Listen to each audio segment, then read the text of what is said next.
They came down to the river before dawn, when the mist was still a living thing that moved with the breath of the earth. It lay on the water like milky glass, a skin that dulled the green of the reeds and swallowed the hooves of the horses, and turned men into drifting spirits. The wind shifted and brought the sour stink of trampled grass and damp canvas and old fires. Farther along the bank, beyond where Torrhen Stark had chosen to stand, crows argued over a slurry of offal cast out from the cook tents. The birds' voices rasped against each other in a language older than any throne. Torrhen wore no crown. The bronze circlet of the kings of winter had been wrapped in a soft cloth and given to his steward the night before. It had weighed nothing, and it had weighed everything, both at once, as he felt the cool of it leave his hands, as if a circle of ice had melted into his palms and run away through the lines of his fingers. He had slept no more than a few hours after that, on wool laid over damp ground, listening to the steady breath of his sworn men, while in his head voices that belonged to dead fathers rose and fell like tide. He woke in the black hour before first light and sat up without thinking, as a soldier would, and saw that the mist was even then creeping in from the river. Brandon stood a few paces away, looking out across the water. They always knew him by his eyes. Even in the murk they caught what little light there was and held it, the way the eyes of a wolf will hold moonlight. He wore leather the color of bark, stained and worn to a sheen where his arms and shoulders worked, and had his bow unstrung but close. His breath smoked when he spoke. "You are certain," he said. "I ask you for the last time. Would it change if I said no?" Torrhen's voice felt like a door badly hung, creaking on swollen hinges. Brandon did not look back. "It would not," he said. "But the gods witness what is spoken at the end." "The gods witness more than that," Torrhen said. He shifted his weight and felt his knee, the old hurt that woke in damp cold. He rubbed it absently and stared into the mist where the river should be, and in the vapor saw three dark bulks that were not barges and not wind. Balerion and Vhagar and Meraxes had been on the wing for hours, their shadows sliding across the fields and the hedges and the little houses where small folk had risen from their nests of straw to stare at the sky and say oaths and prayers both. The dragons' bellies made sounds like far thunder that rolled in his bones. "It were a path through night," Brandon said. "I would walk it." He had the arrow with the blade of dragonglass still in his kit. He had shown Torrhen its edge by firelight and told him how the shaft would be made to fly, and how the weirwood's red sap would mark it, and how he would go close as a shadow and wait until the great beasts folded into sleep. It had been a plan deep as the roots of the earth and thin as winter air. It might have worked, and it might have broken against the scale of a thing older than the walls of Winterfell. Torrhen said, "You would be found with your hair burned away and your bones cracked from heat." Then the talk in every hall between here and Old Town would be of a Stark, who crept like a thief and was roasted like a boar. "And oh, I would be dead," Brandon said simply. "And the song would be over or it would not. But I would be dead, and I would have tried." The mist hid his mouth, but the sound of him told that he smiled without joy. "You will do as you will, brother. I will not cross you this morning." Torrhen let his eyes fall to the mud at his feet. He could see the faint marks where a child had walked yesterday, and tracked small prints no heavier than a starling's. He thought of Winterfell as it would be when the snows rose higher than a man's chest, and the smoke from the kitchens made a blue ribbon under the low sky. He thought of the smell of the godswood when the weirwood's bark was wet, and the ravens hopped from stone to stone along the edge of the pool. He set his jaw and lifted his head so that the damp could find his beard. "You will walk with me," he said. "If we have to kneel, then we will kneel together." Brandon breathed out. "As you say," he murmured.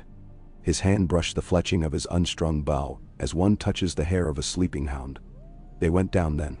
The river took shape as the light climbed. Flat, wounded silver under bands of cloud. The breath of men pulled the mist into rags that tore as they moved, and then stitched closed behind them. Torrhen heard his bannermen fall in, boots whispering. The soft creak of leather and the faint private coughs of men up too early. He could name them by sound alone. Lord Umber, with his bare step, heavy and forward. Manderly's sons, splay-footed drag. Glover with a rhythm like a drum. Even Bolton's man, light as a cat, as if his feet preferred another world and only visited this one. There was a mound of earth worn flat where embassies stood. Across the water, on the far bank, tents in the new king's colors rose pale against the reed beds, and above them, moving east to west like a low and patient storm, the dragons wrote their dark letters on the air. Torrhen went to his knees. The ground was wet. He had half expected it to be. He had not expected the cold to climb so quickly to the bone. The damp sank through wool and linen and skin and sat in his joints like an old man in a chair. He saw the world suddenly in a clarity that felt like pain. The grass blades each held their little spears of dew. An ant, black and hurried, wrestled with a crumb 5 times its size. The river burbled against a stone and sucked back, and the sound was a voice that talked only to itself. A wind ran along the water and bent the grass flat. It carried with it a smell like a forge waking up. Iron, coal, the breath of bellows. The dragons were near. Men muttered in the ranks behind, and somewhere a horse snorted and stamped and had to be soothed with a rough palm to its cheek and low words. When Aegon Targaryen came, he did not come on foot. Balerion descended by degrees, the way a black mountain might decide it is a bird for a little while, and hit the ground with a tremor that went up through Torrhen's kneecaps and made his teeth find one another. Dust lifted in a ring and drifted back.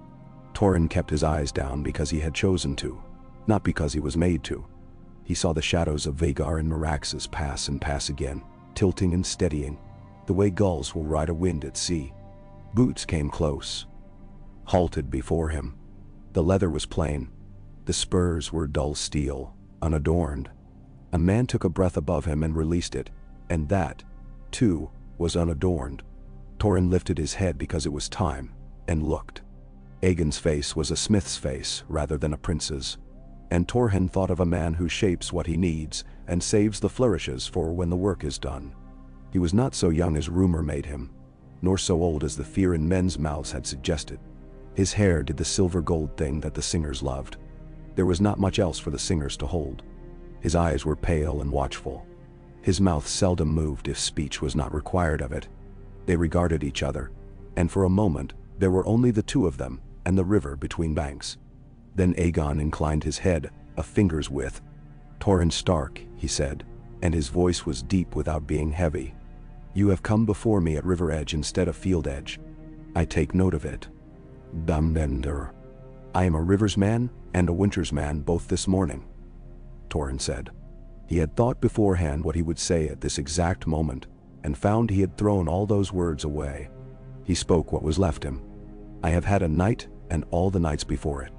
I have counted how many of my men would die against your dragons, and how many children would stand at doors to see the color of the skylight like coals. I have thought of old kings and hard kings and kings who learned humility and lived to teach it. I have thought of the wall, which does not move, and of what lies beyond it.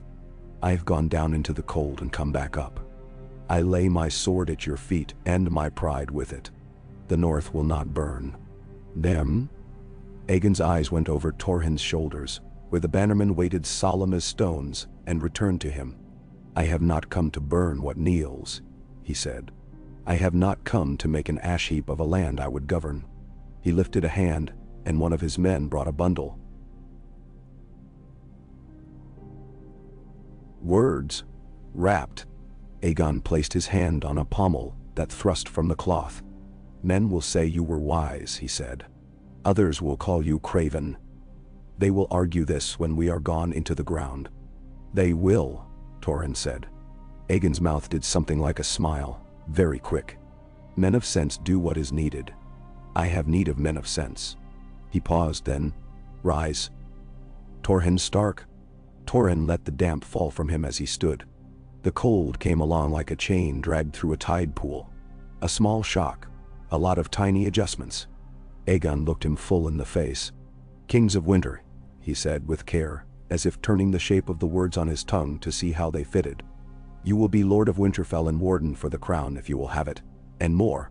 The realm is young. I need hands that reach far. Serve me as hand." The wind came then decisively, striking the tents across the river and rattling spear points against banners. Brandon made a soft sound beside Torrhen, not laughter, not surprise, A sound like something loosening in the chest, after being held too long. Torrhen saw his own breath, and then saw that he had forgotten to breathe. He looked toward the dragons. They were not looking back. They were simply themselves, old and vast, and unconcerned. He looked at Aegon again. The man's pale eyes were steady. He had put the shape of this thought in his mind a long while ago, Torrhen sensed, and was now seeing whether the world would take it. "I will serve if I serve Winterfell in the same measure," Torrhen said. His voice felt low and rooted. "If you mean to bind the realm by iron alone, I cannot be the iron. If you mean to bind it by roads and grain and peace enough that boys live to be fathers, then I will be your man." "We will bind it with what binds," Aegon said.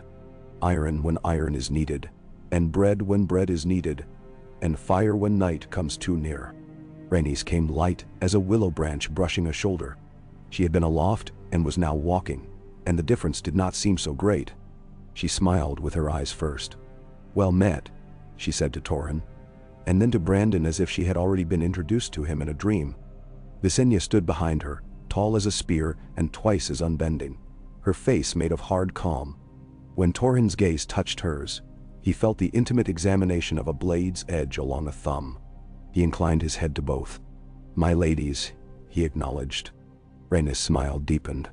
"Come," she said. "You will breakfast with us. It is a large thing to ask of a kneeling man that he stand, and larger to ask that he stand in the wind." It was a plain breakfast. Men who meant to be kings ate porridges and oatcakes like all others when there was work to do.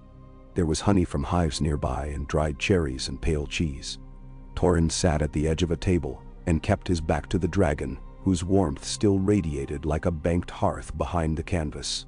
Orys Baratheon came and leaned over the table and clasped Torrhen's forearm, with the blunt assurance of a man who had sweat and bled among common soldiers. The Stormlander was broad, his left hand half-fingered from an old wound. "I would have liked to take your measure with a spear," Orys said mildly, and his tone made it jest and not a thing with barbs. "But this will do. The measure of a king is how he keeps his people," Torrhen answered, and Orys' eyes flickered, appreciating the shape of the words, even if he might choose others. They spoke then of practical matters that tethered the morning to earth. Of how many hostages would satisfy the lords who wanted the reassurance of flesh in hand, of treaties written in a language most of their men could not read, of the joining of coinages, of the road that might run straight up the column of the realm like a spine. It was a thing Torrhen had carried in his pocket for years like a polished stone he turned over with a thumb as he walked. A road for wagons and horses that would defy mud and make swift what was slow and tie Winterfell to places the north named as Rumor. He spoke of it now at last, and Rhaenys leaned forward with pleasure, grasping her features like a candle held near a face. Aegon listened grave as a carven figure, and Visenya stared over the rim of her cup, the way a hawk stares across an entire field and sees field mice, fox, and the boy with a sling all in one glance. "Stone," Torrhen said. "Stone, and packed gravel, and stone again. Ditches along the run to carry away the wet. Inns every day's ride. We patrol it in winter with sleighs. In summer, it carries grain south when the fields nor ward have too much rain. In fall, it carries wool. It carries news." "News most of all," Rhaenys said.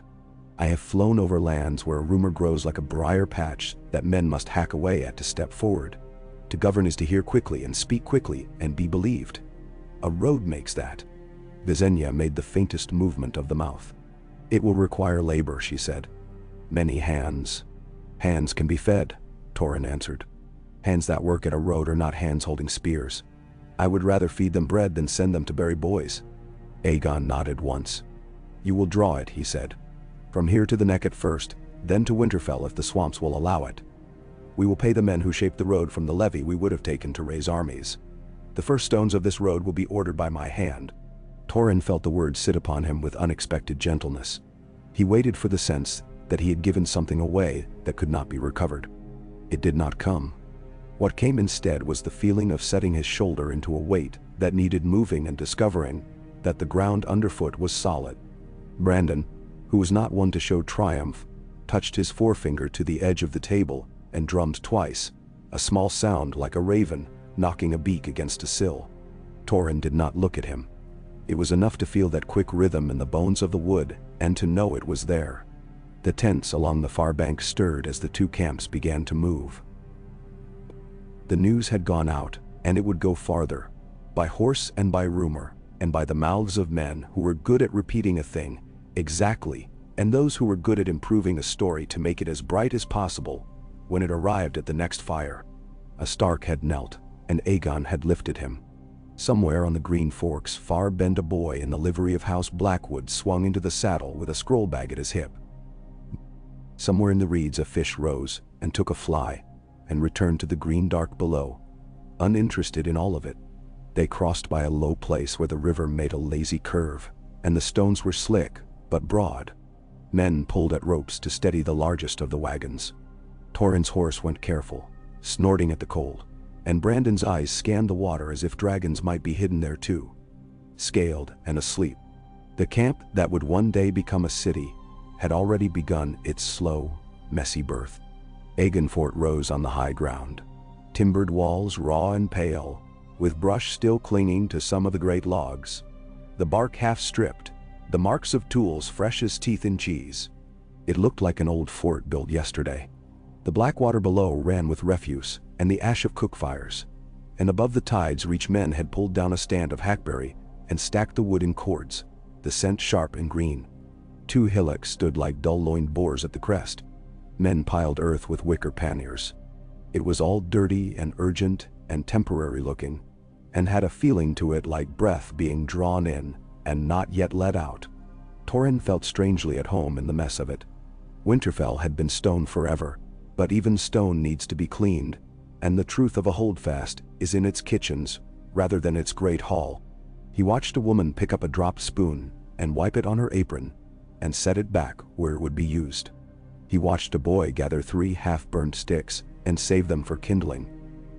A frugal, shy, exacting motion. He approved of all these things and did not know how to say so. Inside Aegon Fort, the floor of the great hall was laid with rushes that were new enough to shine, and reeds had been tied in bundles to sweeten the air. The walls had been hung with banners in colors that had slept for a generation and woken. The great table was a map. Its planks were scored where someone had drawn with a knife. Here the river, here the neck, here for now a guess at where the road would run. The smell of sawdust and damp wool rode the air like a sober companion. Aegon ascended to the dais and did not sit.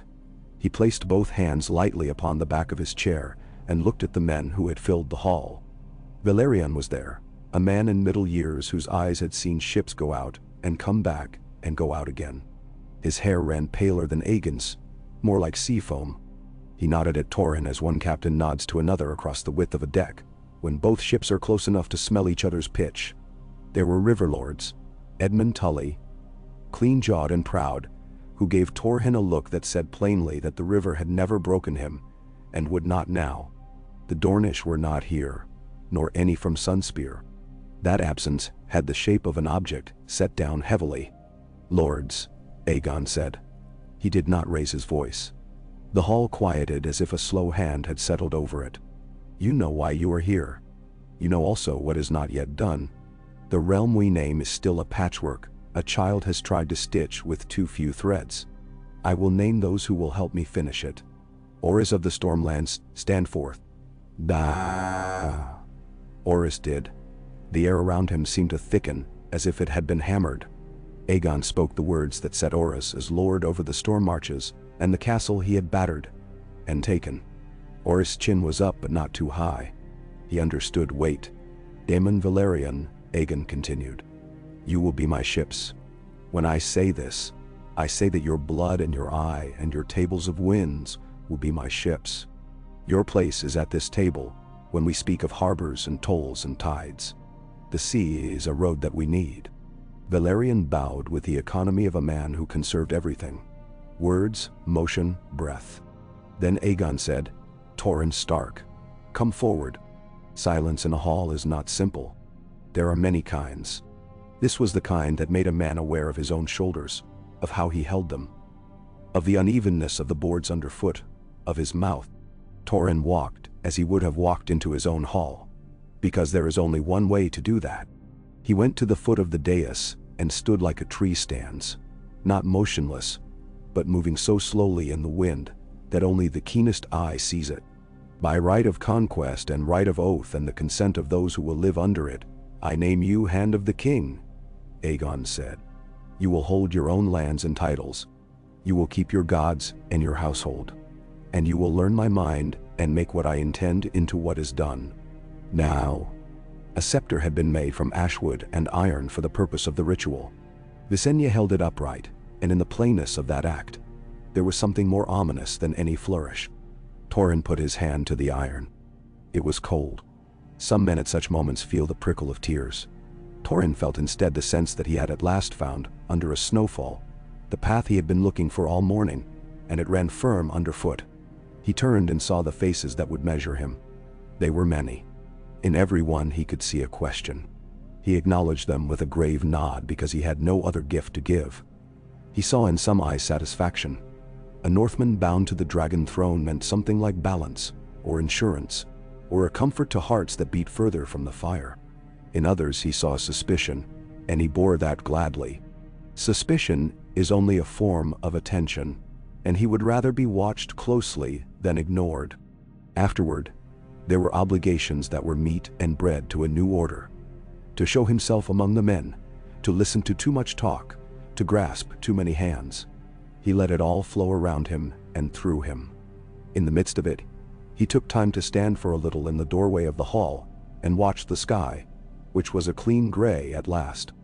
Vhagar moved across it like a coal smudge dragged by the thumb of a god. He stood there until the cold was too much, then went to find Brandon. Brandon had made for himself a station under a half-hung tapestry, as if the cloth were a tree, and he stood leaning one shoulder against the post as a huntsman leans against oak bark to listen to the forest. His hands were never fully idle. They touched the string of his bow, the leather guard on his wrist, the small knife at his belt without fidget. He glanced at Torrhen, and the glance said a thing louder than any baron's blessing. I am with you in this ugly, necessary business, and I will always be with you unless you ask me to go. I want a god's wood, Torrhen said. A true one takes centuries. So the next best. Brandon's mouth ghosted a smile. An oak will stand for a heart tree if you cut a face, he said. The gods look more at what is asked than at what is carved. Then we will cut, Torrhen said, and plant what can be planted. I will send north for a sapling cut from a weirwood's root. We will see if it lives. Brandon looked at him longer than was comfortable, and then nodded, long and slow. Good, he said. This place of boards needs roots. Work began with the impatience of men who had been kept waiting. The road talk turned into road lists and then into tasks. They measured distances with surveyors, staffs bought from a Riverlands artisan whose father had taught him the craft, and they talked to the ferrymen who knew where the river ran shallowest in dry years, and where it took odd turns and cut at the banks when the thaw came. They spoke with hedge masons in the wine tent, paid them 6 pennies above what the Stormlanders had offered last year for rebuilding a tower, and offered them roast lamb with rosemary after. And they shook rough hands on it. Then they sent riders along the line Torrhen's knife had made in the table, and told them to count steps between the places where the land rose dry and firm, and the places where it sank into sour ground. The city on the hill that had no name beyond Aegonfort's shorthand quickly learned the look of work. Mornings opened with the powder-white thump of mallets on wooden pins, and the call of men who must lift things together.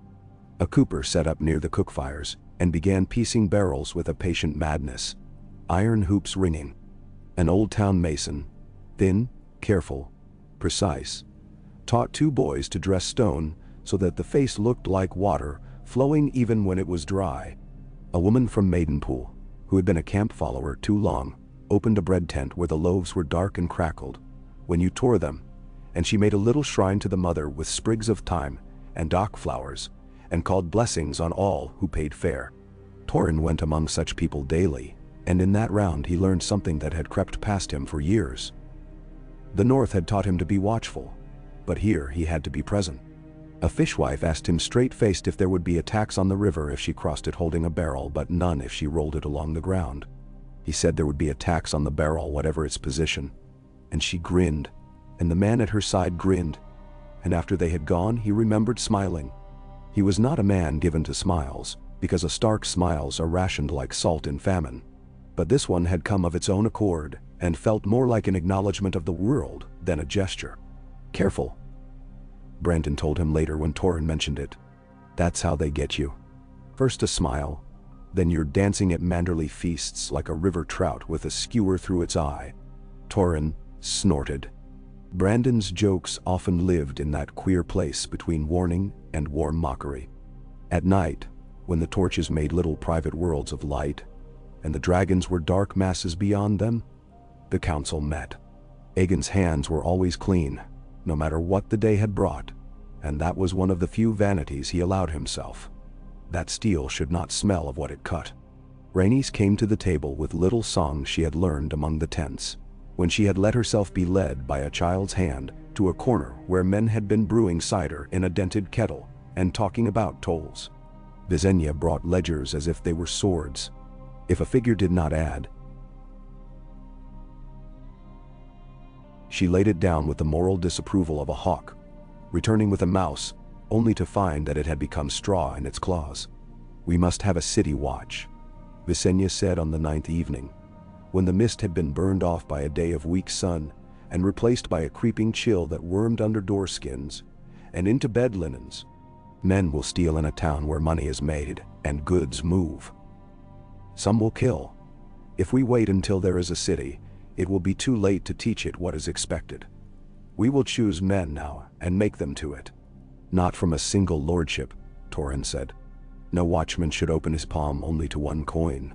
He saw Visenya's eyes sharpen, approving that he had anticipated the canker at the heart of any such force, which is that men forget the law in favor of a face they bowed to the day they were given a spear. "Your Northmen are disciplined enough," Orys drawled, testing the seat of the proposal by pushing his weight into it and seeing if the join would creak. "I know what your boys do when rivers run thin. They drink what would do better in a barrel." "They drink less than yours when the weather is honest," Torrhen said mildly. "And they do not cut throats for a laugh, which I have, on occasion, seen in the Stormlands." He let the words fall with no heat. The room swallowed them and decided they were not provocative, because no man wanted to be made to wrestle with them. "Men from the city itself," Rhaenys said. "Those who sleep under the roofs their watch protects. Give their captaincy to a man whose father sold salve in a stall and whose wife makes baking pies. Give him a ruddy nose and a strong hand and a sense of what can be allowed and what cannot." "I will choose them," Visenya said. The note in her voice had iron filings in it. "I will walk the alleys where men piss and see who looks away and who looks back." Torrhen inclined his head. "And I will give them cloaks that make them visible," he said. "There is a comfort in seeing law, especially if you do not have the coin to buy it for yourself." They talked of colors then. Red threatened the dragon's own hue. White would be made the mock of every kitchen mishap and winter rain. Gold rose from Rhaenys' mouth like a pretty thing, and took on substance as they turned it over, and finally they were saying it without hearing themselves. "The gold cloaks." "Very well," Aegon said at last. "Make them." Letters were dispatched to Old Town because there is no managing a realm without men who wrote down what was said and knew that a grain tax should be shaped this way, and not that way, and could tell you, in unmoved tones, why. The Citadel answered with men called by those dry names that fill a roster as surely as soldiers' names fill it. Gawain, Lymond, Harold. Gawain's hair had gone thin in the way men's hair goes thin when they have spent their lives under candlelight, with their heads bent to ink. He was careful with his courtesy to Torrhen, which Torrhen read as a signal. The South would tolerate the North's gods if it must, but the transaction would be explicit.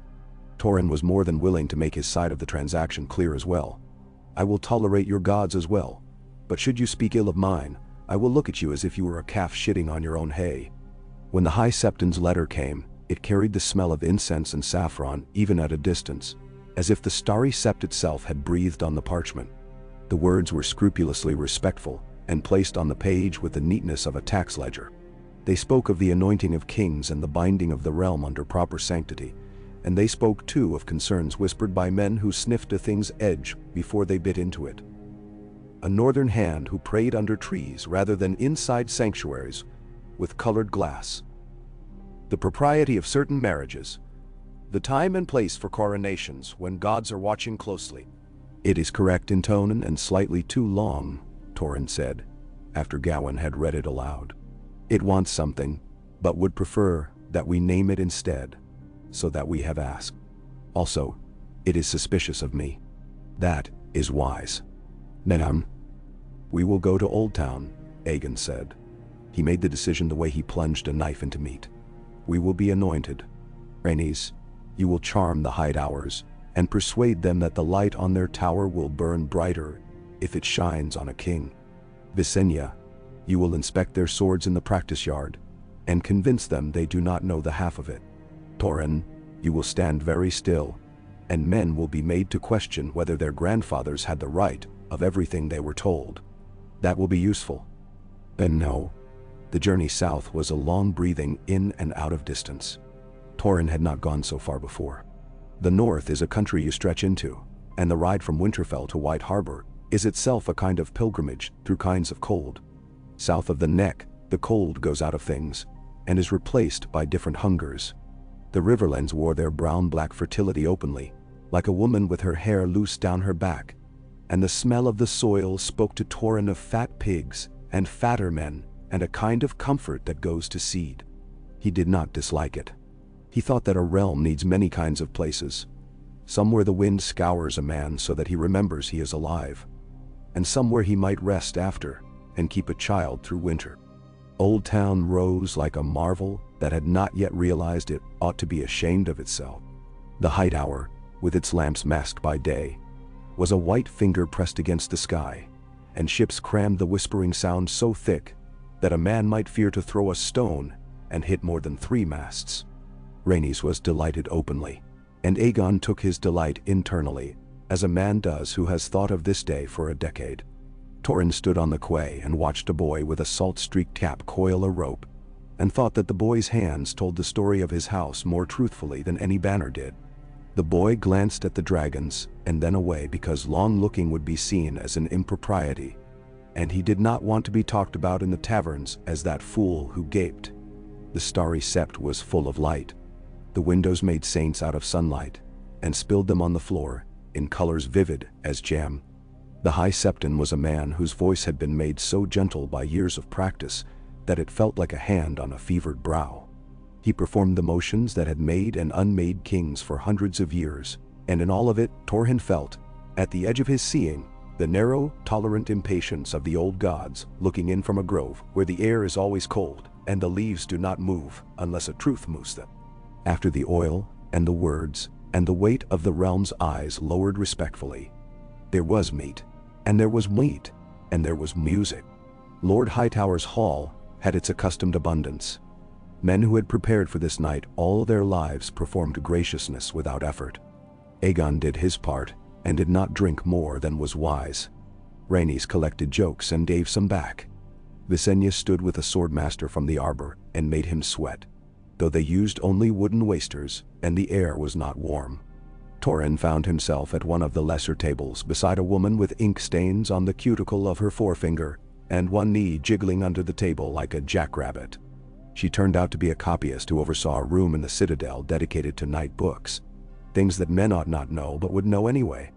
They argued, gently and happily, about what men ought not know. Torrhen had few firm answers and decided he trusted her more for that. On their last morning in Old Town, Torrhen went alone to the low yard where the citadel kept plants that were rare or not meant to be seen by many. He found there a sapling in a clay pot, its leaves a green so clear it felt like biting into an apple.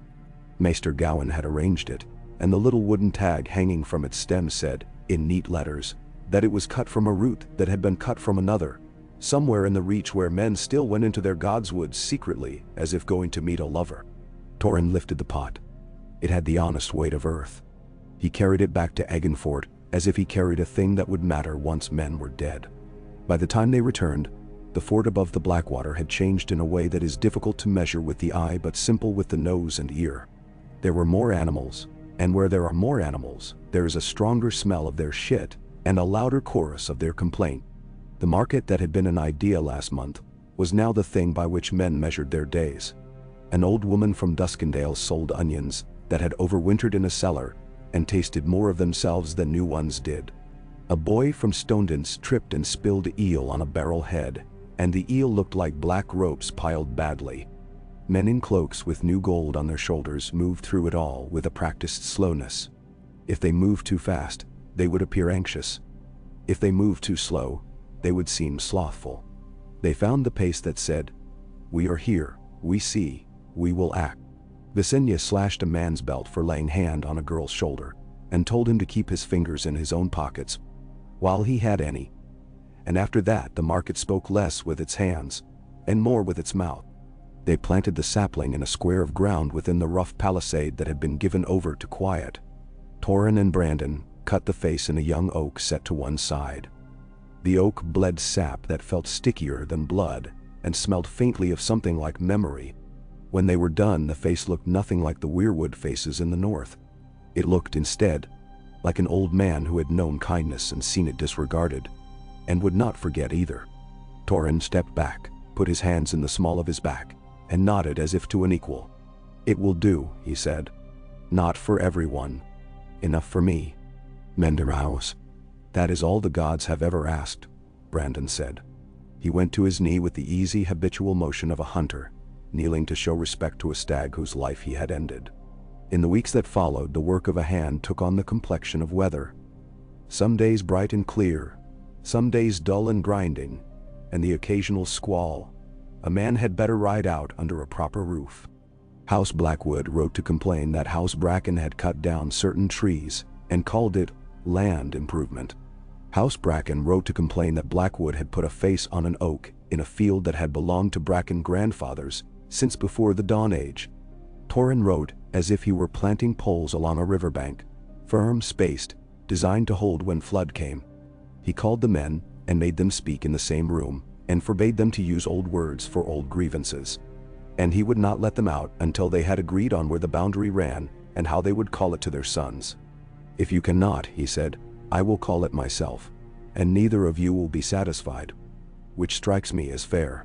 From the Vale came a letter whose chief attribute was its handwriting, which was so elegant that it could have been sold as lace to foolish men.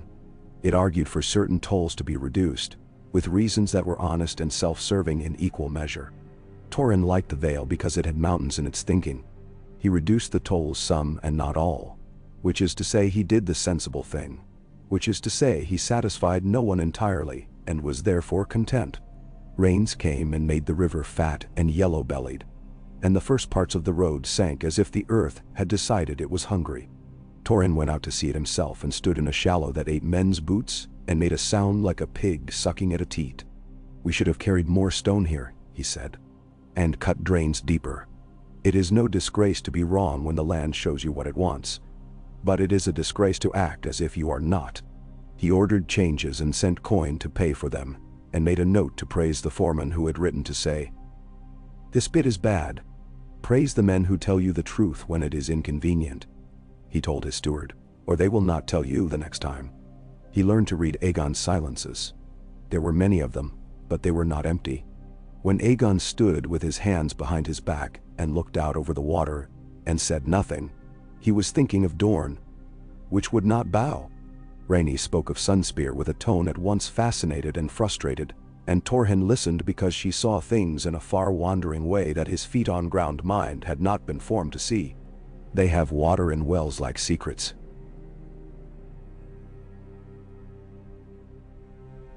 she said once, lying on her side on a rug with her head propped on her hand, hair spilling like liquid coin. "And women there walk like songs in a room full of men chanting. They will not be broken. I do not think they ought to be. Do you want to go again?"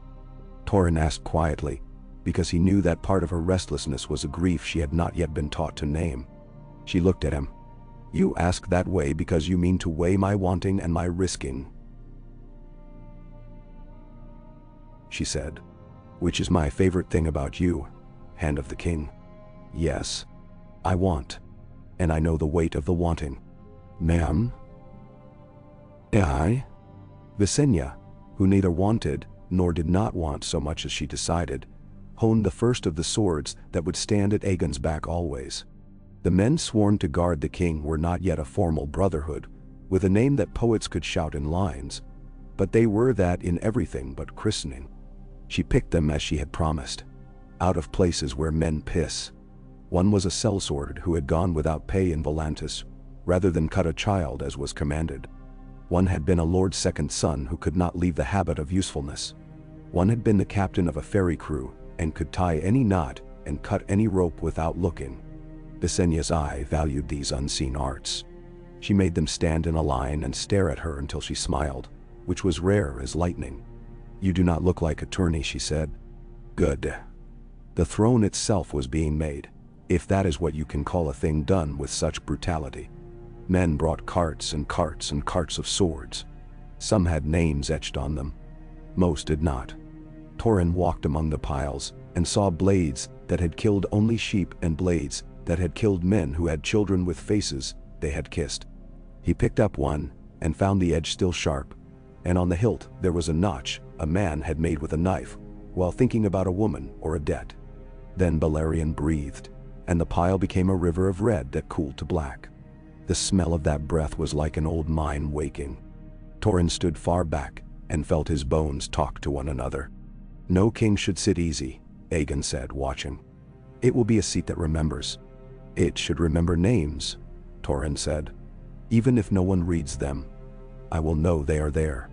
He was thinking of the boys he had seen on the field north of the Neck, with their hair still in their eyes, and of his own sons, and of the fact that the world makes fathers of boys and widows of girls, and thrones sit above that truth like a rock sits above the river's bottom.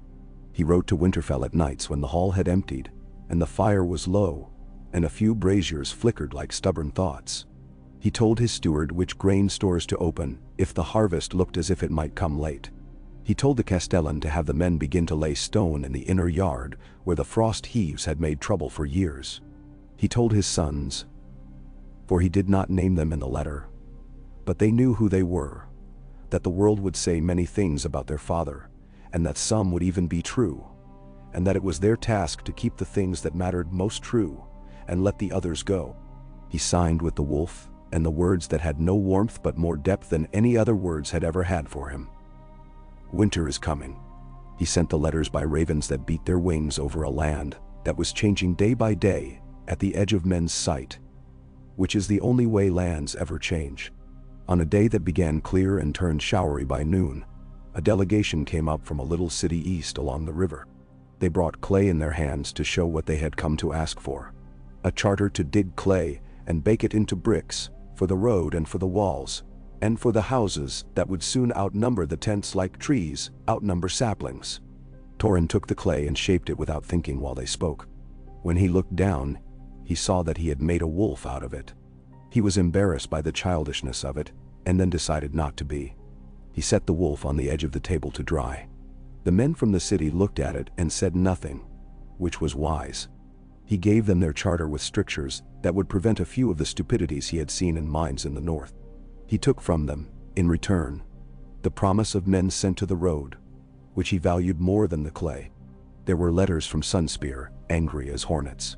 They spoke of fire and spoke against it, and demanded an accounting for raids made in return for raids, for men dead on each side whose mothers would not be comforted, because mothers cannot be comforted by words written by other men's hands. Aegon read them with that same careful austerity, and then set them aside without answering for a week. He was not a man to be driven by another man's anger, and that was a quality Torrhen admired in him, for he had seen too many lords who let their blood be warmed by any spark offered. When at last he answered, he did it with a clarity that surprised even Torrhen. "The door is open for parley," he wrote, "and the door is also open for war, and I will not shame either by pretending it is not. Tell me which door you mean to step through, and I will meet you at it." Rhaenys smiled when she heard the words and said they were beautiful and terrible. An attempt was made on Aegon's life before summer had fully grown its teeth. It was clumsy as such things go, which is to say it was done by men who had more courage than cunning. A boy of 17 with narrow wrists and a mouth used to smiling stopped in the hall as the king passed and then lunged with a blade that had been ground from a plowshare. The boy never got close. One of Visenya's men cut him across the back of the knees with the flat of a sword and then broke his wrist with a single precise blow. Torrhen took the knife from the flagstones and held it in his big hand. It still held a smear of oil. He looked at the boy and saw that he wept not for pain but for shame. "Who sent you?" Torrhen asked quietly. "No one," the boy said, and that was almost true. He had been sent by a story, which is the same as being sent by no one and everyone. Visenya wanted to cut the boy's head off and be done. Rhaenys wanted to speak to him until he wanted to live. Aegon turned to Torrhen, which surprised all of them, though it should not have. "A northern judgment?" he said. Torrhen thought of Winterfell's Godswood, where justice is done with the old certainty. He thought of what would become of this hall if men came to feel that boys with knives could make it theirs. "Take his hand," he said at last. Not for what it did because it did nothing, but for what he was ready for it to do. Then feed him, and put him to work making the road. A man missing a hand can still carry stones. The boy screamed and fainted, and woke, and screamed again. Afterward he ate little, and then ate more. He would not look at Torrhen in the yard when their paths crossed, but once months later, he lifted the stump that had been bound and healed, and said, without bitterness, "My mother never taught me to sew with this one. It is something. I can still sew." Torrhen nodded. He did not say, "You are alive." He did not say, "You will be better than you were." Those are things that a boy must learn to say to himself. The first snows of that year came early, like scouts from a bigger host that would not arrive for weeks yet. Cheerful and heedless. Men ran their palms along fence rails and laughed like children at the film of white that melted under a warm hand.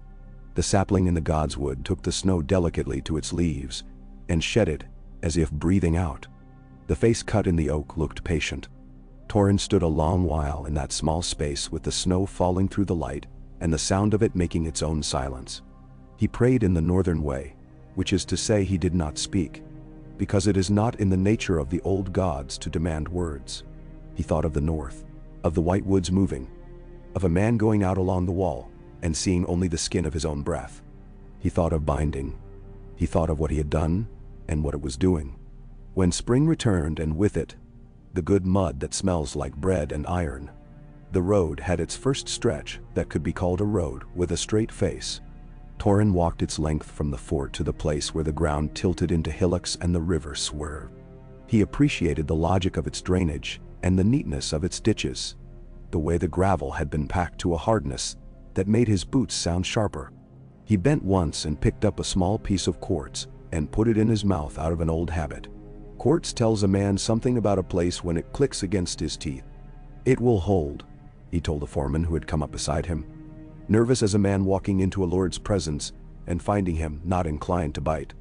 "In the first thaw, it will want another layer here," he added, tapping a boot heel. "A little more stone, but it will hold." "Oh, you have a good ear for ground, lord," the foreman said, then bit his tongue because northerners do not call each other m'lord when they are intent on work. Torrhen hid his smile. In council, the talk turned more and more to what lay beyond walls and roads. Not just Dorne, but the places that lived in the edges of maps, like clouds whose shapes are always being guessed at. Valerian wanted ships to go farther and call it the crown's business. "We will be stronger when more men tie their profit to our coin," he said. "Let them weigh our gold against others, and find ours comes honest and steady. We must have harbors that make sense and men at the harbors who do not take too much salt for their own tables." "Merchants do not love a hand that takes anything," Torrhen said. "They will be loyal to a hand that keeps their goods safe for long enough that they can eat. If pirates in green water cannot take cargo, they will learn to fish or starve." "There are men whose pride makes them pirates," Rhaenys murmured. "When you say fish, they hear. Learn to be a smaller man. If they have not been softened by wives or children or winter, they will choose starvation with their back straight." "Then we have winter," Torrhen said. "Not everywhere," Rhaenys said. with the kind of pity that is clear-eyed rather than sentimental. That night Torrhen lay on a pallet because he slept easier near the floor. He dreamed of Winterfell, but it was not the Winterfell of his memory. It was Aegon built of stone. And the dragons roosted on the towers and left the smell of cooked iron wherever their shadows touched. A weirwood grew in the yard that had not been there yesterday, tall enough to brush its leaves against the dragons' bellies. It had Brandon's eyes. Torrhen woke in the blue hour before day and did not mind the dream. Not all mixed things are monstrous, he told himself. Sometimes the river marries the sea, and the child is a good estuary. Teeming with life you do not know the names for yet. The first time he saw Aegon laugh fully, it was because of a bit of foolishness someone had tried with coin. A reachman, sleek as a seal and twice as pleased with himself, had come with figures that tried to argue a levy into a tax, into a fee, into an exemption, and then back into a levy, so that when a man ran a finger along the column of numbers, he arrived at the sum the reachman wanted without quite seeing where the cuts had been made. Gawain caught it not via any particular brilliance, but because he was the sort of man who counted his steps when he walked a known path. He had felt the wrongness in his feet. He had brought it to the table. You say a thing, Aegon told the reachman, and then another thing, and then another. None of the things are the thing you say they make. In the north, they would call this talking around the fire. You have warmed yourself so much by the fire of your talk that you have sweat through your good tunic. The man looked down and saw that he had, and laughed despite himself. And so did Aegon, and so did Torrhen when he could not help it. The room shocked at itself, allowed the laughter. Torrhen walked the road north as far as the place the neck began to make the world into a different animal, and stood where the reeds in the road looked as if they had been in a quiet quarrel for years, and neither wanted to give and neither wanted to win. Men of the Crannogs came as men of the Crannogs do, one by one and two by two. Not a lord's procession, but a set of arrivals that turned out to be a meeting. They talked about stone under moss, and how shoes ought to be made when a man is at work, in a place where water waits under the ground, to laugh at him. They talked about bridges that were almost not bridges, and they showed Torrhen a way to knot rope that would hold a boat in bad wind, but give easy in a jam. He sat with them and felt the knowledge of men who listen more than they speak, and he felt grateful. When he returned south, he found the sapling in the godswood had put out new leaves, even though the weather had not deserved them. The face in the oak seemed changed too, more resigned, which is to say more wise. He set his palm to the carved cheek and felt, under the bark and the scar of his own tool, a kind of heat that he had no choice but to call the thing men meant when they said gods.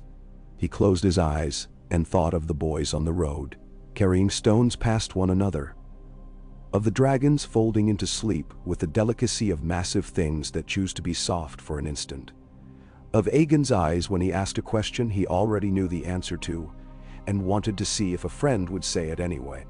He thought of the north's long stillness and the south's quick, messy clamor, and of the rope he was tying between them, knot by knot by knot.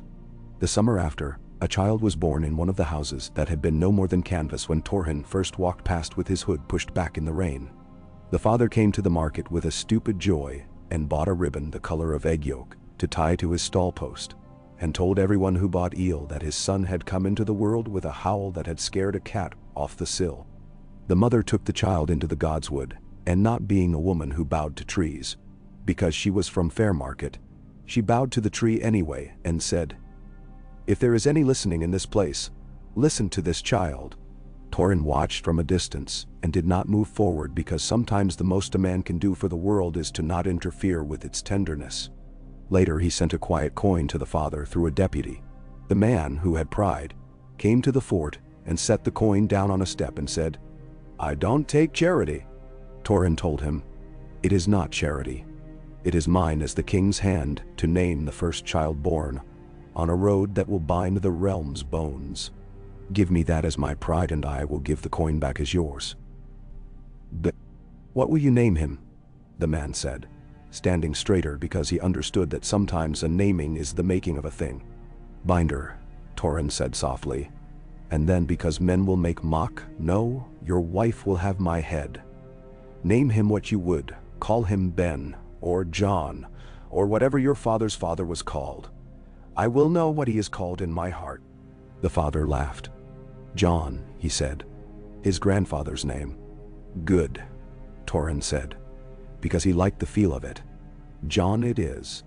In the second winter he spent at Aegon Fort, which everyone had started, without being told, to call King's Landing when they were not paying attention to their own mouths. The river froze to a skin for 3 mornings before noon broke it. Boys skated on the scum of ice and fell and came up laughing, slapping their sleeves. The gold cloaks learned what every northern watchman knows, and southerners must be told. The city is different in the cold. Men want to be warm and will do foolish things to be so.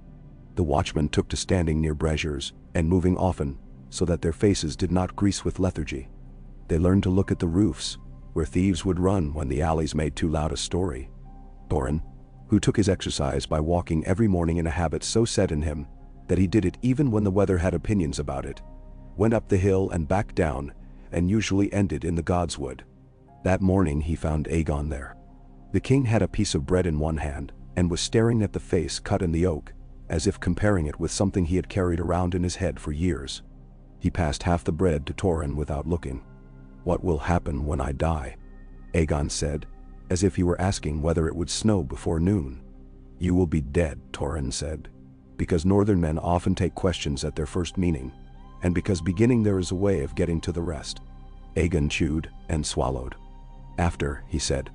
"We will do what we have made ready to do," Torrhen said. He looked at the face then, so that he could speak to it without lying. "We will not make sons fight if we can help it. We will remember that a realm is made of men getting bread and women sleeping with their heads on pillows, not of banners snapping. We will tell boys the truth about knives. We will keep the road shoveled. We will be boring where it is necessary and bold where it is useful. We will remember the wall." Aegon nodded, as if he had wanted to be told something he already knew, but needed to hear in another man's voice. "You will die as well," he said. "Men will say it was your road, or your cautions, or your gods that made the realm hold or not." Torrhen snorted. "Men like to name things for the wrong reasons. See that they do not name it wrong too loudly. That will do." They stood there a while with the breath of both men making fog that the cold did not keep. When Aegon walked away, his heels left neat marks on the frost that looked like writing. Years will be told about as if they were one season when in truth they were 100 weathers. If one were to ask what was done in those years when the hand of the king was a Stark, men would say the road and mean everything that comes after a road. Letters arriving before lies. Kings knowing a thing before it is a story. Peasants seeing law come in a cloak they recognize rather than a mailed fist they fear. Women walking to market and home along a path that has been cleared because someone has said, "We clear it every morning," as if that is the most obvious thing in the world, meaning I do. They would say also that a king sat upon a chair whose iron bit his legs when he shifted, and that he did not complain, and that everyone took instruction from that. Aegon died later, and later again the dragons died, and later again men forgot, as men always forget. But not yet. In those first years, the North and the Crown found themselves bound. Not by chains of iron, but by things that hold better than iron if you make sure of them every day. Bread, letters, roads, watching. When men went north past the neck, they found their coin was taken, and their presence not resented, so long as they did not talk as if they thought themselves better informed than the weather.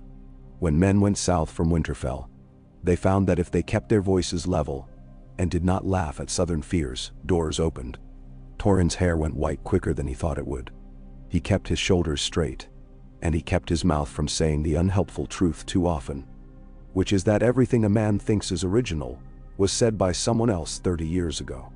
Brandon went where Brandon always went, which was away, and then returned when away had finished with him, with mud on his boots that smelled of different summer places. He died, because everyone does, later than Torrhen, which made sense and offended no one. Rhaenys died in fire. That grief lived in the cracks of the stones of King's Landing until a rain came so hard that it washed the grief into the river, and men drank it without knowing what it was. Visenya did not die for a good long while after that, and bore as she bore everything, as a thing that had to be carried, so carried. When Torrhen knelt for the last time, it was not on a riverbank. It was in the god's wood that had learned to be itself beside the dragon's hill. The sapling had become a small tree with a will of its own. Its leaves moved as if a truth were passing among them that only they could hear. He put his hand against the oak's face. The scar from his knife was a part of the tree as much as the rings that marked each year. He did not say anything in words. He said, "I held as I could, how I could." He said, "I mended more than I tore." He said, "I kept the road shoveled." A boy ran past, laughing, with an armful of firewood for the brazier in the hall. And Torrhen thought, with a weary satisfaction that had warmth in it like a cup held in cold hands, that the boy would grow up thinking it had always been this way. He would think that roads simply existed because someone had thought of them, and men had made them, and that was that. He would not imagine a world in which a winter storm could sever one end of the realm from the other as a cleaver severs a bone, with little cries and a wet thump. He would grow and not have to. That was what a man's work was for.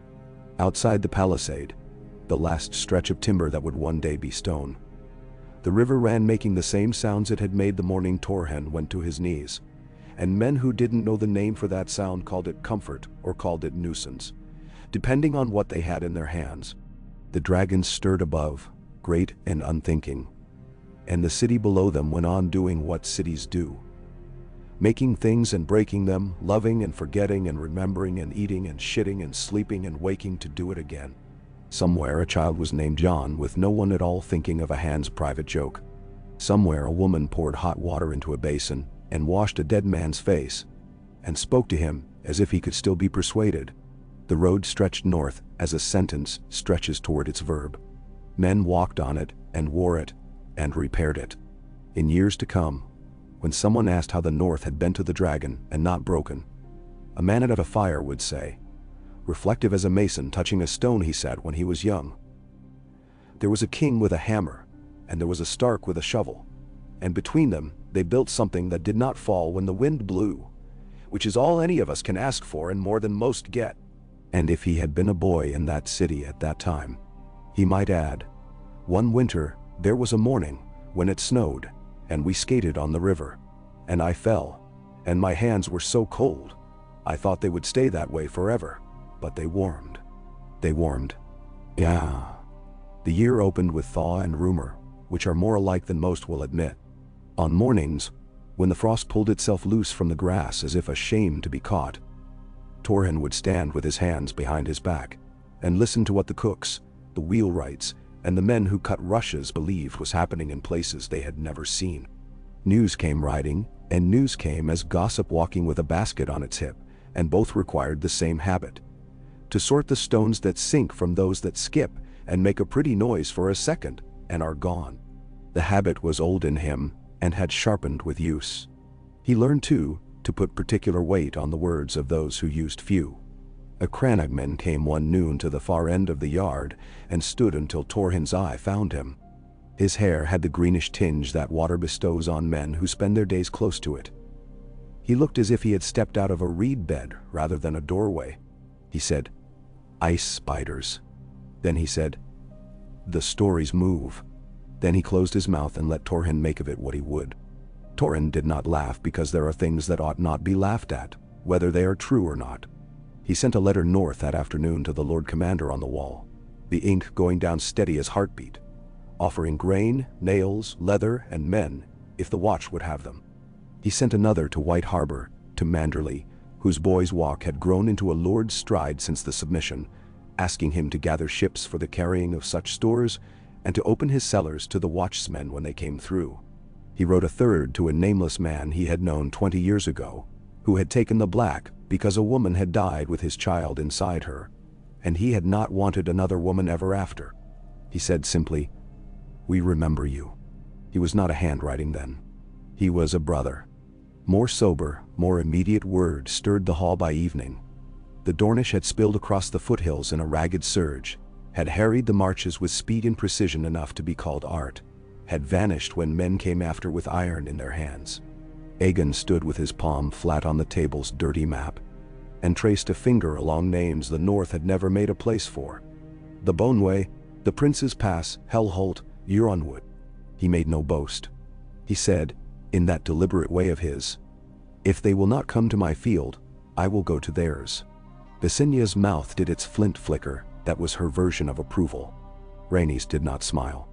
She looked at the hill they called the King's, and then at the river, and then at the sky as if they were parts of a harp she meant to learn by touch. Torrhen stood slightly apart. He had told himself that he would speak only when the thing inside his chest required it, and the thing required it now. "If you go," he said quietly, "go twice. Go once with fire and once with bread." He waited for the mockery that any grand phrase invites.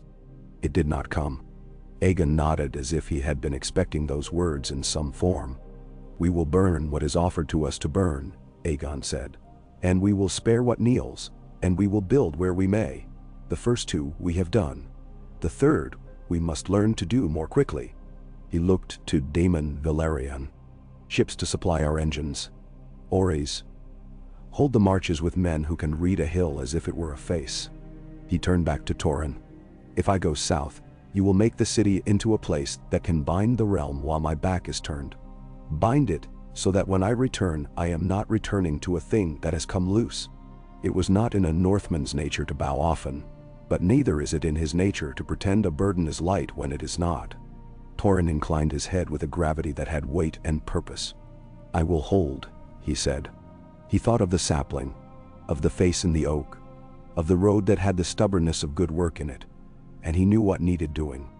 It is easier to tell yourself that a dragon is a beast to be tackled than it is to tell yourself that 1,000 small tasks are a beast too, and must be handled one at a time until the day is done. The morning Aegon flew. King's Landing looked up as one looks up at a star that has decided to come closer. Valyrian's shadow made a stain across the hill and the water and the little squares where women were beating rugs. Men pointed without knowing they were pointing. The dragon's belly pulled wind with it that slapped at banners and made wash in kettles. Rhaenys rose after, hair in a simple tail, Merax's white bright in the weak sun. And when she turned over the river, the silver rippled like something alive had rolled. Visenya did not take the sky. She took the yard and the watch, and the men whose tongues were too quick and their eyes too slow. She took the practice ground and beat 3 men in a row until every one of them understood that there are ways of losing that teach a man something worth learning. She said to Torrhen, without preface, "I will pick your swords. If the realm goes sick when he is away, it will not be for want of a good blade near the body that must live." He nodded because there was nothing in that to argue with. He told her only, "Pick men who can be still." She raised an eyebrow, surprised into a question. "Steel can be had," he said softly. "Stillness is rarer." He found stillness where he always had. In work. The city was a beast with a dozen stomachs then, not yet settled into any rhythm. It ate timber and stone and wool and quarrels and hope.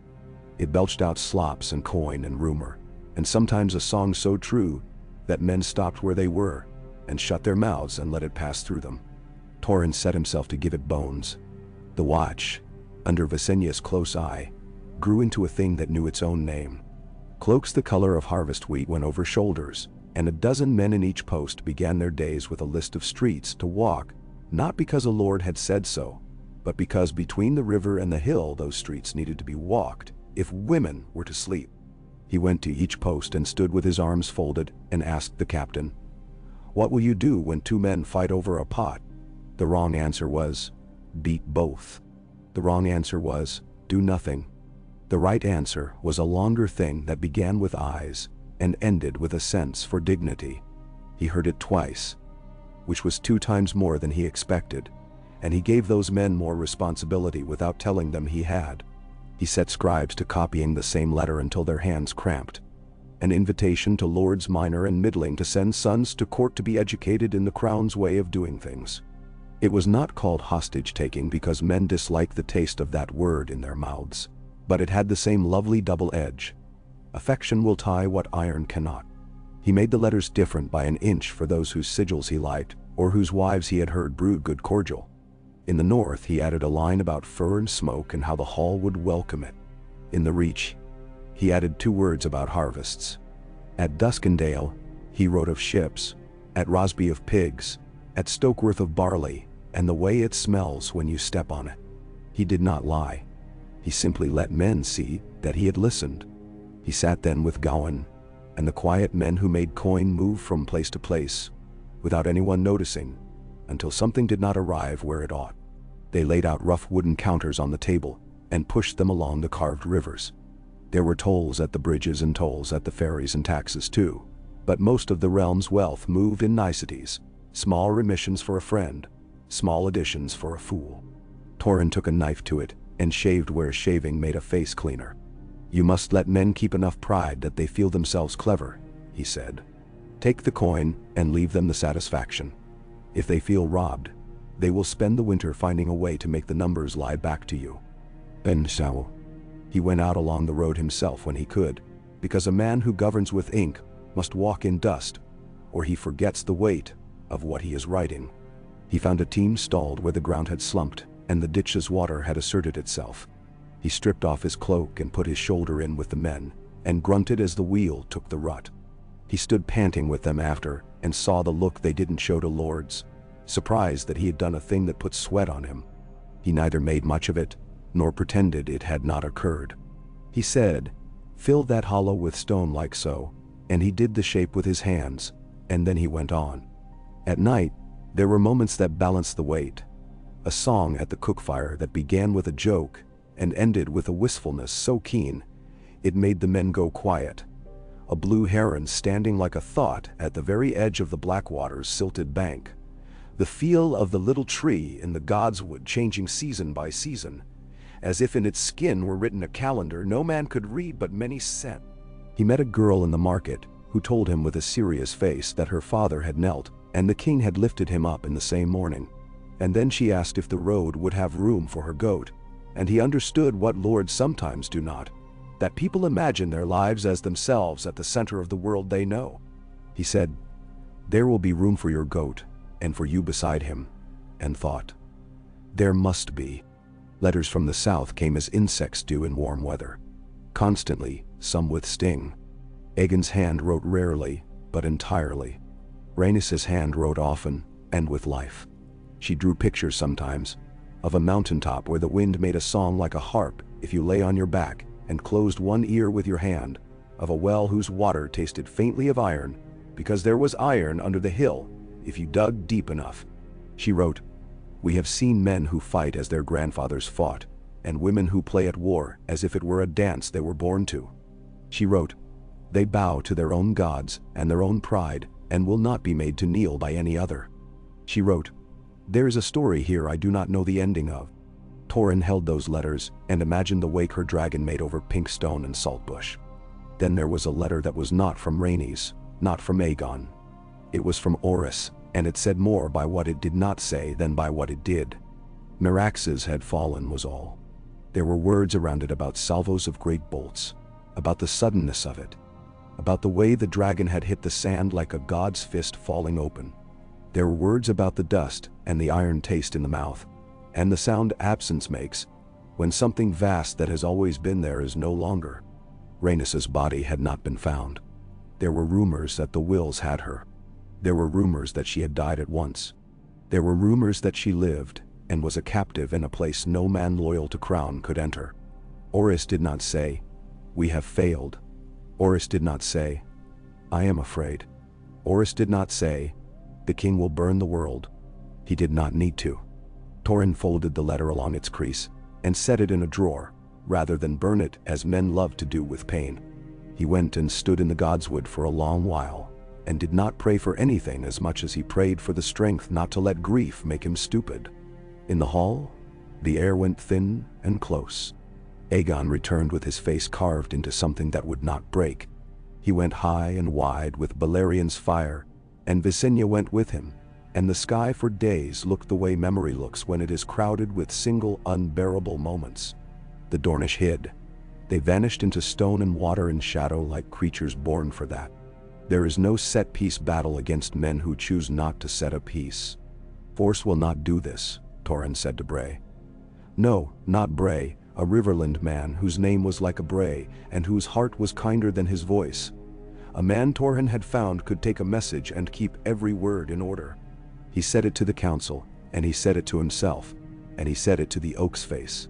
Force will teach them sorrow, and teach us waste. He rode to Duskendale and sent honest men he trusted to the crossroads inns, with coin and beer, and the instruction to listen without telling. He sent quiet letters to men in the marches whose wives had cousins in Lemonwood, and whose sisters had married near Sandstone. He asked Rimmon of Hayford, who had a voice that never sounded overheated, to speak to the Cordials in a way that was neither begging nor threatening. He said, "We will pay for wells if you will let us." And he meant it because water is where life begins and ends in Dorne, and a man who offers water is offering truce without saying the word. The war did its weary miracle, turning men old in a year, turning fields to dust-colored memory. And then, as wars do, it presented a face no one had expected on a day no one had chosen. A girl came to King's Landing with sand still in the seams of her sandals, her hair covered under a pale cloth in the style of her people, with a small retinue that carried itself with the dignity of those who have suffered and judged it worth the suffering. She stood at the foot of the rough steps to the hall, and did not curtsy because her training did not include curtsying for dragon kings. She lifted a little casket and said her name, which was Dyria of the House Martell. She said, "I bring my father's voice." She said, "I bring peace if you will take it." The letter she handed to Aegon made a soft noise when the seal broke that Torrhen would hear in his dreams afterward. Aegon read, and his face did not do what men watched for a king's face to do at such times. It did not crumple or harden. It smoothed, which in him was the same thing as collapsing. He turned the parchment over as a man turns the last page of a book he did not want to end, and then, in a motion that did not belong to him but to no one, he pressed his lips together and closed his eyes, and when he opened them, they were wet. He nodded once.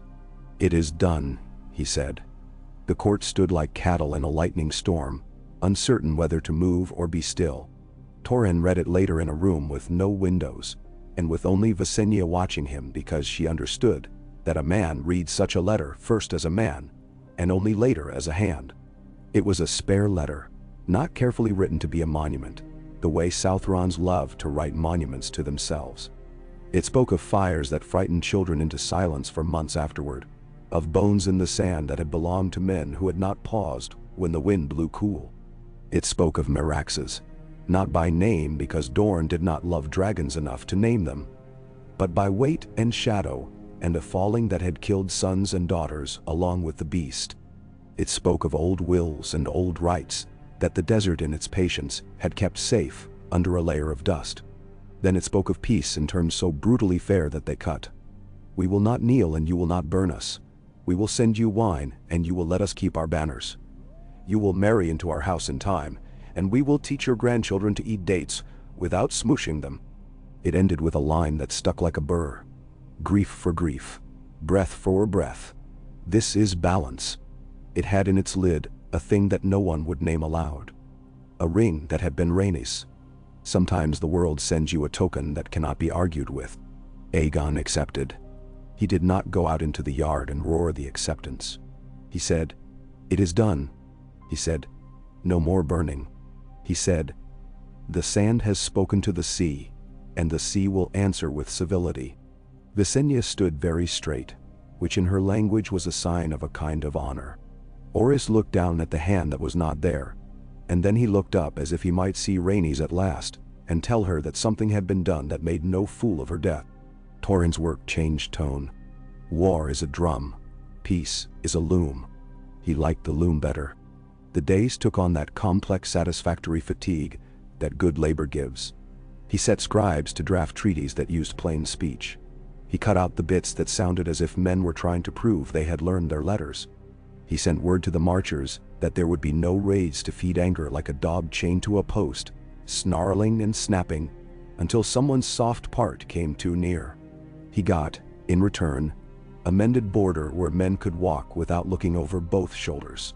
He took from Darius' hand a list of wells that needed cleaning, and sent coin and men with brushes, and the understanding that a man who draws water after another man has cleaned his well remembers the feel of that brush handle, even after he has forgotten more glamorous things. It would all have been very clean work if not for the fact that kings die and men age and boys put on their father's rings. Aenys, soft-mouthed and warm-hearted, became heir by the simple arithmetic of survival. Torrhen watched him and saw a boy who could cry at a ballad and who wanted to please those whose eyes he could see and forgot those whose hands were occupied in the dark places. In the north, such a boy becomes a lord if someone places a good man beside him and says, "Do not look away when the snow falls sideways." In the south, with its 10,000 rooms of opinion, such a boy can be dragged in 5 directions until he falls to pieces. Torrhen did not think Aenys weak. He thought Aenys human, in a way that made men who loved marble nervous. He made a quiet plan somewhere under his ribs to bind the heir with competency without humiliating him. He sent for 3 boys from houses he trusted, a manderly lad whose laughter was honest, a Royce boy who wore his oaths like a garment made for him rather than found on a peg, a Celtigar with ink on his fingers who could add sums in his head faster than most men could look stern. He let Aenys teach them to fly kites on the hill. He let them teach Aenys to check the weight of a measure with his hand. He set a mason to show the prince how to lay lime so that the stones set true, and he stood there while Aenys' fingers got raw and did not step in with the lie that lords ought not blister. The boy smiled crookedly at him at the end of that day and said, "It is work," with a tone that meant, "No one had told me this." Visenya disapproved of most, approved of some. She had begun the thing that would outlast most. The King's Guard, named plain as iron. The would-be assassins had grown cleverer after the plowshare boy. A Mirish crossbow bolt had lodged in the chair back one morning and quivered like a live insect until one of her men plucked it out by the shaft. That had been enough to make an idea hardened into law. 7 knights sworn to no woman, no holdfast, no gold sack, but the king's person. She brought the first 7 to the hall one damp afternoon and set them in a line against the back wall, and the room felt different immediately, like a house feels different when a wall is taken down and air moves where air had not. Torrhen walked the line with her, saying nothing until the end. Then he said, "This one," touching one lightly with a knuckle, "has shoes worn more on the outside. He leans. He is a tournament man." Visenya did her lightning smile. "He is," she said. "I keep him for the way he takes a lance in a wind. He will break before he bends. He should stand far from the door where men will see him and not test him." The city grew into itself. The Street of Steel took its name without asking leave of anyone, because men will do what the world requires of them, and then name it after. Smith's hammers made a music that changed with the hour. Sharp and quick in morning, heavier by afternoon. The street that would become the Street of Silk existed first in the eyes of men who followed women with the patience of cats. Torrhen knew it not by visiting, but by seeing how coin moved. He knew too that men would come to call it what they always call such places, and that he would have to decide how much he wished to pretend. He decided he would not pretend. Better to make the rules explicit and strict, and never look away long enough that those rules turned into something else. In the second year of peace with Sunspear, a northern spring woke more quickly than usual. Torrhen took Aegon north with him because there are things a king must see, or he is not a king of a realm, but of the piece of it he was born to. They flew Balerion for the longer stretches and horses for the rest. At the neck, they changed to flat-bottomed boats and slid along water the color of tea. Men made jokes about leeches that had never been funny but were told anyway, because tradition comforts as much as a fire does. They slept at Moat Cailin among stones that had been chewed by weather until they looked like ancient teeth. And Aegon stood with his cloak around him and said, "Not without respect. A land that can hold me here can hold anyone." Torrhen told him stories about winter that did not boast and did not beg, and he saw Aegon adjust his understanding in a way that pleased him. At Winterfell, the snow had retreated to seams along walls, and the places where shadow takes too long to go. The steam from the hot springs made ghosts along the yard. Torrhen walked the familiar flagstones and felt his body remembering measures his mind had been too occupied to keep. He touched the tower where a boy had fallen 50 years before and died, and a song had been made that no one sang anymore, because it made men too sad. He went into the God's wood that is a true one, and did not speak because he never did there. Aegon went with him, and stood at the pool where the weirwood's red reflection is broken by ripples when a light wind comes, and his mouth tightened as if he meant to say, "I do not like being outside the place I know the edges of." He did not say it. He put his hand to the face carved when no man living was born and said, "Old." Torrhen said, "Yes." They did not use more words than were needed. They feasted, of course, because Northmen will feast when they are glad, and Southrons will feast because they do not know what else to do in a hall that can hold so many. Manderley brought a fleet north with him that winter for the fun of it and the use, and White Harbor's men drank in a way that made a warm eddy in the room. Aegon looked awkward, and then looked less so, which was a skill as worthy as any swordplay. A boy told a story about a bear who had learned to catch fish with a spear, and then had learned to teach other bears. The hall threw bones and laughed. Later Torrhen sat with Manderley till late and talked about tolls on the White Knife, which felt like a very great romance when men had had enough ale, and like an honest grindstone in morning light. He took the king to the wall because you do not bring a man that far and not let him see what the world truly is. They rode in a wind that cut rather than blew, and horses' breath made flags. Men who had only ever seen a hill grow out of a plain in a certain way worked their mouths when the wall came up at last, rising like an answer in its own language. Aegon dismounted as if a temple had risen. He went forward and put his palm against the ice as a child does against glass in winter, and then snatched it back. Shocked, laughed once at himself, placed it again and left it there, forcing his body to be still. "It is foolish and it is good," he said finally. "Both." Torrhen nodded, unsurprised that he had come to the same conclusion his father and his father's father had come to. They went up in the cage and looked out. The north beyond was a thing made of imagining and blunt reality. There were trees and snow and the long unrolled rug of land. There were also men moving, if you watched long enough, like mites on a blanket. "They will come," Aegon said in a tone that suggested he did not mean only the free folk. "They always do," Torrhen said.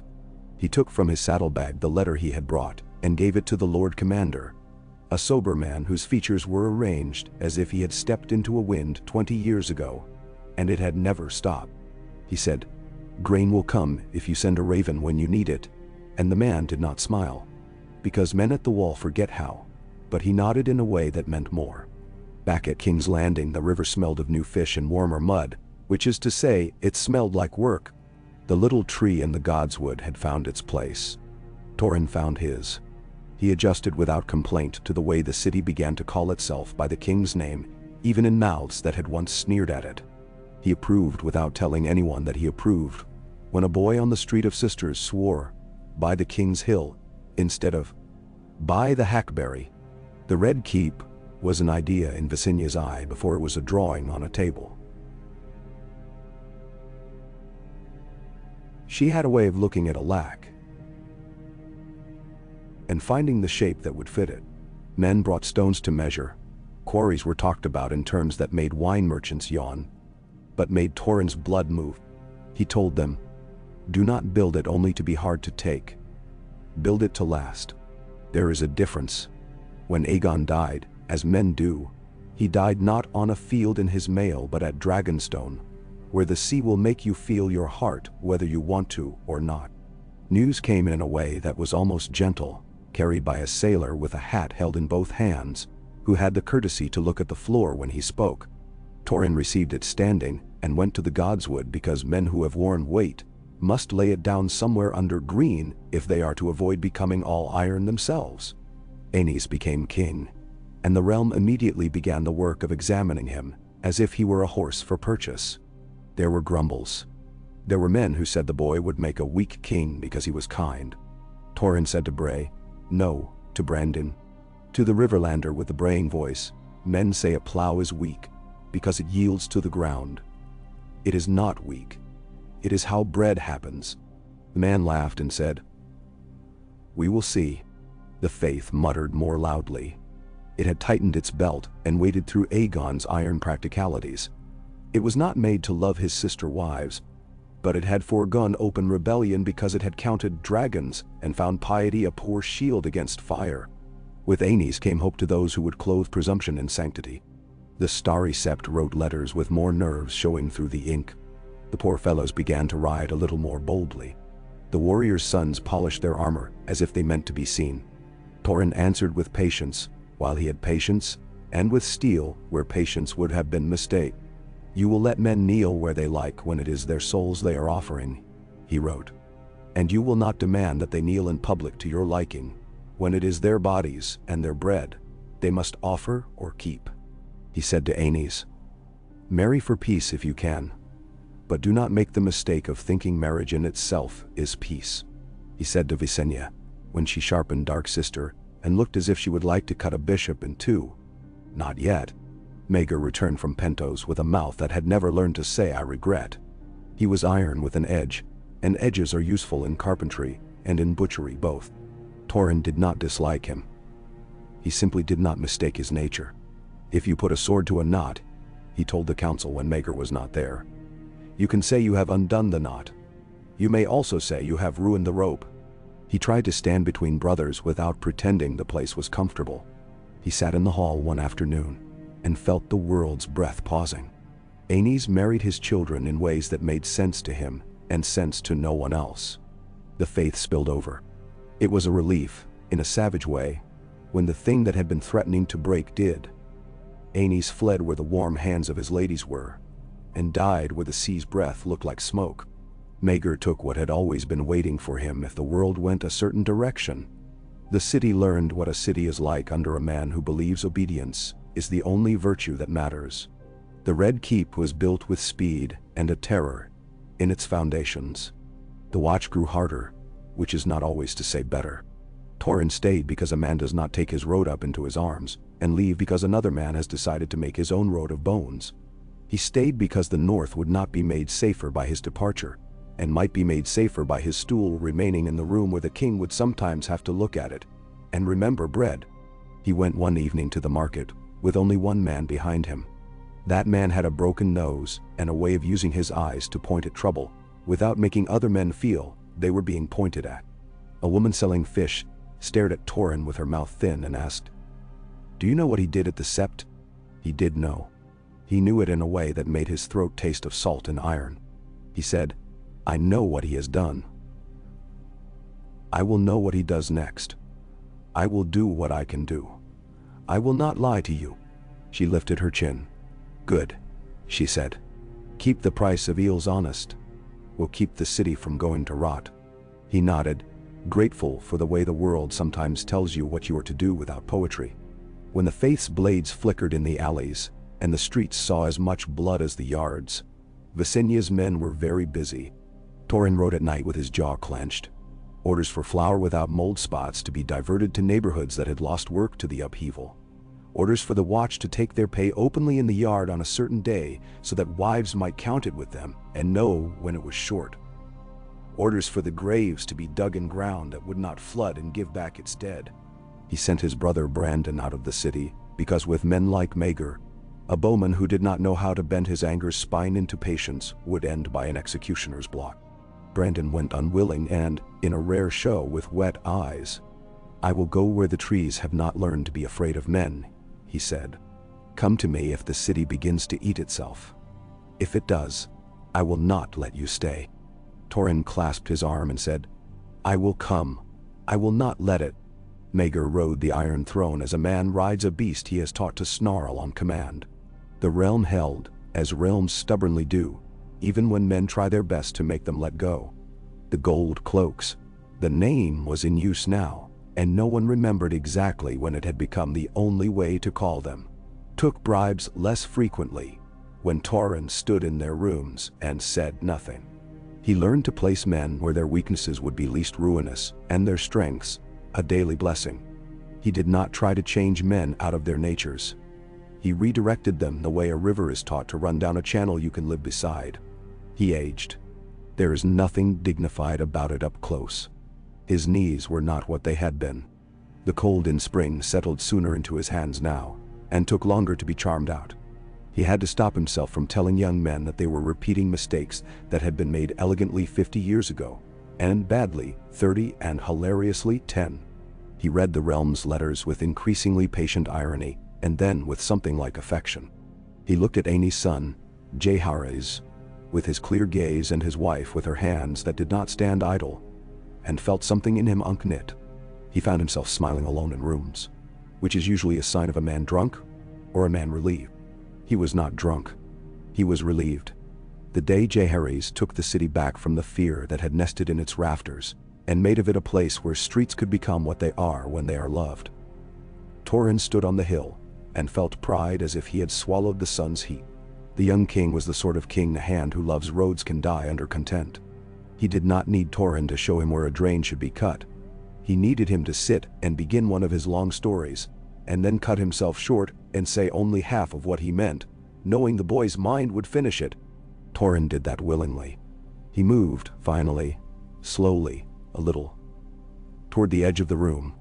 He went north once more at the end, not because of duty or obligation, but because men want to be with the weather that made them when they feel another weather in their bones. The road carried him as he had meant it to carry boys and eels and news. He saw faces he did not know, and knew they were the faces he had been working for. At the neck, the crannogmen met him with a boat that did not leak, and a silence that meant, "We are glad you have returned."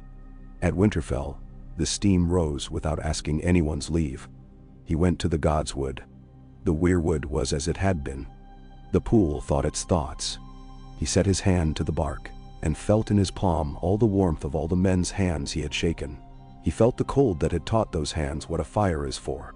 He went back to King's Landing because it was his duty, and because he had come to love it with a love that knew its smells, and did not mind them. He sat in the Godswood there because we love second bests too, when the world is made of departures. The little tree was taller again. Its leaves made their private noises. Children chased each other along the packed earth, and did not trip over roots because someone had thought to cut them flush. He closed his eyes and listened to a city breathing. He died, as men do, in his bed because the gods are not cruel every day. The last thing he said aloud was not a grand word. He said to the steward who had been a boy, and was now a man with a line between his brows, "The ditch on the north side will silt in spring if we do not check it." The man laughed and said, "My lord." He wanted to say more, about all the roads, about all the boys, about the sapling, about the wall, but there was no need. He had said it already, in ditches and in letters, and in the way he had held his back straight when kneeling in mud. Men did not sing a song for him that first year, because men are cautious about songs. They waited to see whether the road would last. It did. Then a mason made a mark in a stone along the King's Road near the place where the ground always lifted just so before a stand of elm, and the mark was a wolf with one forepaw lifted. Men put their fingers to it as they passed. A cartwheel wore a groove beside it that looked like a smile. A boy named John, whose father had sold eel, carried his son there one afternoon, and pressed the baby's palm to the stone. The child cried at the cold, and then, immediately, fell asleep, which is how children answer questions older men keep asking. In time, when men asked how the North and the Crown had been bound, the old ones who had walked with mud on their shoes would say, simply, "There was a Stark who became a hand, and he remembered the weight of bread, and he kept the road shoveled," and the young men would nod as if this had always been so. Years afterwards, when storms blew off the narrow sea, and the rain came in thick, confident sheets, the gutters along the hill of the Red Keep ran quick and clean because someone had dug them with the kind of attention that is a form of love. The watchmen in their gold cloaks stood at their posts with the familiarity of men who sometimes hate and sometimes cherish their burdens. The city's noise folded in on itself, muffled, and men went home early to hearths that hissed when the first wet log was thrown on. In the Godswood, the little tree's leaves shivered with the rain, and then steadied, and a woman crossed herself in front of the face cut in the oak because she had learned, living here, that prayers addressed to one God may be heard by another if the need is honest. On such a night, a boy with a pack under his arm and a stubbornness under his ribs paused on the road at the bottom of the hill. He had come from the river and meant to go north to a place he had been told smells of smoke all the time. He looked up, and he could not see the stars, only water where the sky should be, and he felt a twist in him like loneliness. Then his boot met stone packed under puddle, and the water did not swallow him. He took a step, and another, and another, and the road held. He was not thinking of Torrhen Stark. He did not need to. The work had been done so that he would not have to think of it. He went on with his jaw set the way boys set their jaws when they have decided to do a thing, whether it is sensible or not. The road rose, and with it, the noise of the city behind him fell away. Ahead the rain thinned to a veil, and then to nothing at all. He put his hand to his heart, and was surprised to find it beating steady as a drum. He went north under a sky that remembered how to clear. In spring the markets would be fat again, and in summer the fish would stink by noon. And in autumn the carts would cut grooves in the road carrying wheat. And in winter men would skate in the shallow freeze and fall and laugh, with hands that hurt and then warm. The dragons would fly high in the memories of old men, until even those grew thin. The wall would gather snow. The sapling would become a tree worth walking to. The iron throne would bite thighs that thought themselves beyond feeling. And somewhere along the king's road, a mason's son would set his hands in wet mortar and press in his own small mark. 2 lines crossing, nothing more, and smile because he had put himself in the world, in a way the next man to pass would not see, but would depend upon. That is a kind of crown too, and the realm was rich in them after a Stark took up a scepter made of ash and iron and called it his work.